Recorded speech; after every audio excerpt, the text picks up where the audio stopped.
Hello dear students, आप सबका हमारे YouTube चैनल पर एक बार फिर से स्वागत है।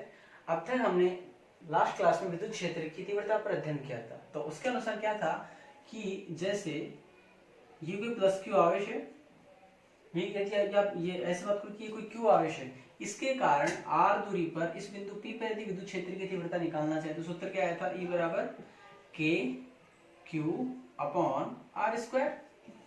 ये था यदि किसी बिंदु आवेश के कारण इस बिंदु P पर विद्युत क्षेत्र की तीव्रता निकालना चाहे तो फॉर्मूला क्या आया था? के क्यू अपॉन आर स्क्वायर। आज हम इसी से रिलेटेड, अब तक था एक आवेश, यदि सपोज करो किसी निकाय में बहुत सारे आवेश हो तो उस स्थिति में हमारा टॉपिक रहेगा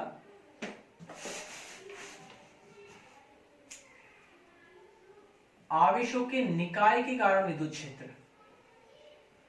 आवेशों के निकाय के कारण विद्युत क्षेत्र। जैसे सपोज करो कोई सिस्टम है जिसमें एक आवेश Q1 रखा है, एक आवेश Q2 रखा है, एक आवेश Q3 रखा है। इन तीनों आवेशों के कारण इस बिंदु पर क्या निकालना है? विद्युत क्षेत्र निकालना। आवेशों का निकाय मतलब यहाँ पर किसी निकाय में कितने आवेश है? तीन आवेश है। इन तीनों आवेशों के कारण यदि इस बिंदु P पर विद्युत क्षेत्र की तीव्रता निकालना चाहिए तो क्या होगा? जैसे सपोज करो इस Q1 के यहाँ पर परीक्षण आवेश क्या रखेंगे अपन? Q0। तो इस Q1 के कारण विद्युत क्षेत्र को हम किससे रिप्रेजेंट कर रहे हैं? माना कितनी है? E1। Q2 के कारण विद्युत क्षेत्र कितना हो जाएगा? E2 vector. और इस Q3 के कारण विद्युत क्षेत्र कितना हो जाएगा?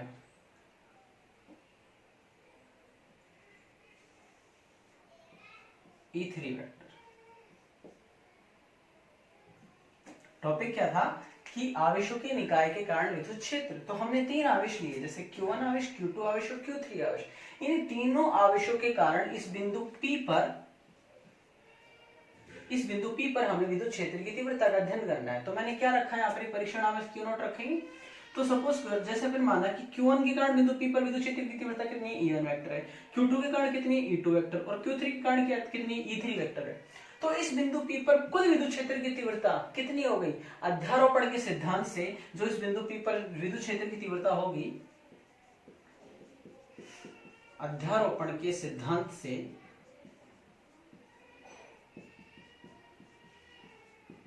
कुल विद्युत तीव्रता कितनी होगी? कुल विद्युत क्षेत्र की तीव्रता E vector is equal to कितनी होगी? E1 vector plus E2 vector plus E3 vector. ये लो।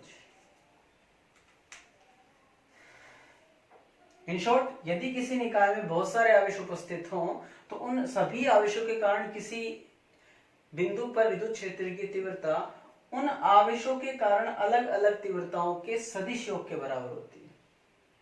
जैसे इस आवेश के कारण कितनी थी? E1 वेक्टर थी। इस आवेश के कारण कितनी थी? E2 वेक्टर थी। इस आवेश के कारण कितनी थी? E3 vector. तो इस बिंदु P पर जो कुल विद्युत क्षेत्र कितना हो जाएगा? E1 vector plus E2 vector plus E3 vector. जैसा हमने बलों के लिए किया था वही कॉन्सेप्ट यहाँ पर हम काम में ले रहे हैं। तो विद्युत क्षेत्र की तीव्रता, जैसे ये दूरी कितनी थी? R1, ये दूरी माना कितनी है? R2, और ये दूरी कितनी है? R3। तो भाई E1 बराबर यदि E1 का मान निकालना चाहो तो E1 इसके कारण है, सूत्र क्या होगा? K आवेश कितना है? Q1, दूरी कितनी है? R1 vector, sorry KQ upon R square, और सदिश रूप के लिए R1 कैप। और R1 की दिशा क्या होगी? इस तरफ होगी। सिमिलरली E2 के लिए क्या आएगा? E2 किसके कारण है? Q2 के कारण। तो कितना हो जाएगा? K Q2 upon R2 square R2 cap, और प्लस E3 के कारण क्या हो जाएगी? E3 किसके कारण है? Q3 आवेश के कारण। तो आवेश तो कितना आएगा? K, आवेश कितना है? Q3, और अपन दूरी कितनी दोनों के बीच की? R3 का स्क्वायर R3 कैप। तो ये क्या था? विद्युत क्षेत्र की तीव्रता यदि आवेशों का निकाय।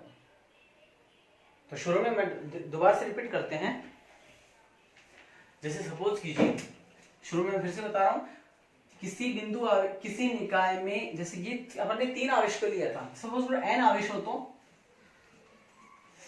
जैसे माना किसी निकाय में एक Q1 आवेश ये रहा, Q2 ये रहा, Q3 ये रहा, और लास्ट में Qn ये रहा, मतलब 1 2 3 4 5 6 7 8 n आवेश है। किसी निकाय में कितने आवेश है? n आवेश है। और आवेशों के कारण इस बिंदु P पर विद्युत क्षेत्र की तीव्रता निकालनी है।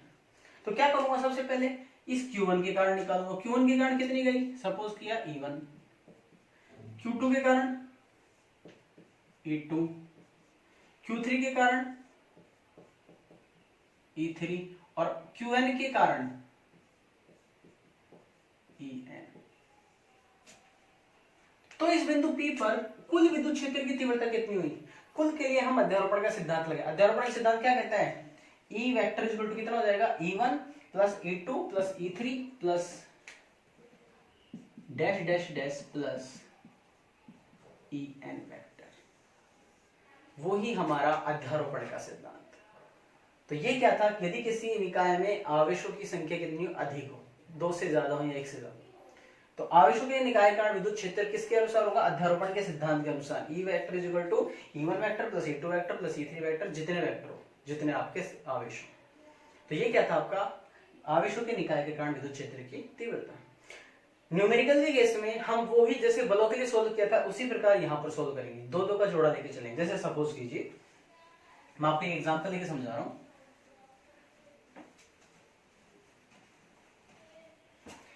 एक ट्राइंगल है, ये आवेश ये रहा, एक ट्राइंगल है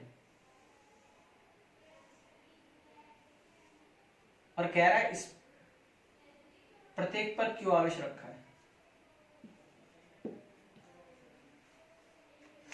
पूछ रहा है किसी एक बिंदु पर 2 के कारण विद्युत क्षेत्र की तीव्रता निकालना चाहे तो, जैसे सपोज करो मैं इस बिंदु पर विद्युत क्षेत्र की तीव्रता निकालना चाहूं, इस बिंदु पर, इसके कारण और इसके कारण। तो सपोज करो इसके कारण कितनी होगी, सपोज कीजिए ये कितनी है E1, इसके कारण कितनी हो जाएगी इस दिशा में E2।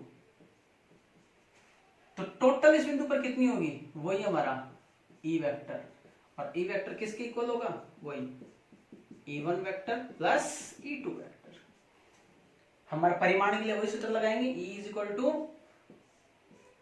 E1 square plus E2 square plus 2E1 E2 cos theta, और यह थीटा क्या है, दोनों के बीच का कोण। वही बलों वाला कॉन्सेप्ट रहेगा यहाँ पर। ठीक है, तो ये क्या था हमारा आवेशों के निकाय के कारण विद्युत क्षेत्र की तीव्रता। क्या होता है, किसी बिंदु आवेश पर विद्युत क्षेत्र उस विभिन्न आवेशों के कारण लगने वाले विद्युत क्षेत्र के सदिश योग के बराबर होता है। जैसे हमने यहाँ पर 2 आवेश थे Q Q, और इन दोनों आवेशों के कारण इस बिंदु पर निकालना था, तो इसके कारण कितना हुआ E1, इसके कारण कितना हुआ E2, तो टोटल इस पर कितना हुआ E1 vector plus E2 vector. परिमाण के लिए ये सूत्र लगा है। Okay, thank you.